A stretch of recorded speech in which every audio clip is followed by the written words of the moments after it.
ఓ 20 సంవత్సరాల క్రితం తిరుమల వెళ్ళినప్పుడు నా భార్యతో అస్తమానం తిరుమల వెళ్ళడం అదే పని మాకు.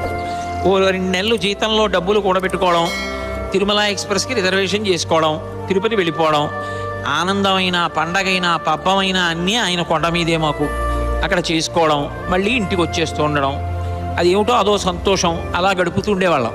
అలా గడుపుతున్న రోజుల్లో ఘంటసాల గారి భగవద్గీత వినపడుతుండేది. వినపడుతుంటే నేను ఎన్ని పర్యాయాలు ఆ మాట అన్నానో నాకు తెలియదు. ఈశ్వరీ మహానుభావుడు, ఆయన ఎంత అదృష్టవంతుడు, ఆయన ఎక్కడ కూర్చుంటే స్వామి దగ్గర ఈ పవిత్రమైన 7 కొండల మీద ఆయన కంఠం వినపడుతూ ఉంటుంది. ఆయన చెప్తున్న మాటలు భగవంతుడు చెప్పినది భగవద్గీత. ఆయన చెప్పిన భగవద్గీత ఘంటసాల గారు చెప్తుంటే ఈశ్వరుడు కూడా చిరునవ్వుతో శ్రీదేవి భూదేవితో వింటాడు. ఎంత బాగా చెప్పాడో చూడా గాంభీర్యం.